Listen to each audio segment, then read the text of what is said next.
Bonjour et bienvenue à toutes et à tous pour ce nouvel épisode d'Asie Insolite. Aujourd'hui, nous allons vous faire découvrir un grand classique de ce que le Japon offre de mieux en matière de tourisme.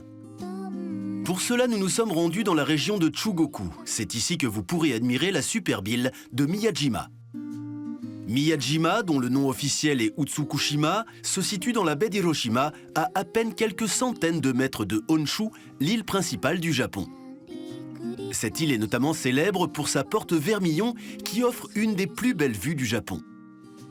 Dans cet épisode, nous allons jouer les touristes en partant explorer des sites incontournables de l'île. Tout d'abord, nous allons profiter de la traversée en bateau qui reste toujours un moment d'excitation. Ce court voyage permet d'admirer l'île pendant quelques minutes avec un point de vue unique. À peine arrivés, nous irons profiter de ce pourquoi les touristes viennent du monde entier, la vue sur la porte Vermillon. Un paysage classique et incontournable du Japon. Nous partirons ensuite visiter un temple hors des sentiers battus, le Daisho-in. Ce temple bouddhiste, construit il y a plus de 9 siècles, sera un bon moyen d'en connaître davantage sur l'histoire de Miyajima. Et nous terminerons la visite par un voyage sur les hauteurs afin de rejoindre un observatoire situé à plus de 400 mètres d'altitude. Le panorama y est à couper le souffle. L'île sacrée de Miyajima, c'est tout de suite dans Asie Insolite. Nous nous trouvons à Miyajimaguchi. C'est la localité où arrive le train pour les voyageurs qui désirent se rendre à Miyajima. Et comme les choses sont bien faites, c'est à quelques centaines de mètres, juste en face de la gare, que l'on trouve le ferry nous conduisant à l'île sacrée. Petite astuce de voyage, pour les détenteurs du fameux JR Pass, cette carte de train qui permet de voyager à volonté dans tout le Japon, la traversée en bateau est gratuite.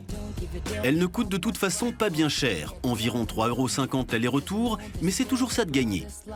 Le trajet dure quant à lui autour de 10 minutes, et il y a des ferries toutes les 15 minutes. Rejoindre Miyajima est donc un véritable jeu d'enfant. Cette navette reste tout de même un grand moment. On profite d'un paysage unique et de ce fait, la plupart des gens ne peuvent s'empêcher de dégainer leur appareil photo ou leur portable. Vous n'aurez que peu de temps pour immortaliser Miyajima vue de la mer et il faut retenir qu'en général, le retour se fait de nuit. Alors tenez-vous prêts. Et voilà ce pourquoi la plupart des voyageurs font le déplacement. La célèbre porte Vermillon. Les Japonais l'appellent Ootori. Et la perspective de la porte depuis la terre ferme est considérée comme une des 3 plus belles vues du Japon, mais son point de vue depuis la mer n'est pas mal non plus. Autre astuce à connaître, Miyajima est bien entendu soumise aux marées, ce qui implique que la porte n'a pas tout le temps les pieds dans l'eau, et pour la plupart des visiteurs, il faut que Miyajima soit exactement comme la carte postale. Alors si vous voulez être sûr de prendre un cliché inoubliable, il vaut mieux surveiller tout cela de près. Mais avant de poser le pied sur l'île, il faut tout de même savoir quelque chose de très important. Miyajima est une île sacrée. Elle est d'ailleurs consacrée à 3 déesses shinto et elle est de ce fait très proche de l'esprit du shintoïsme, à savoir une harmonie entre les êtres humains et la nature.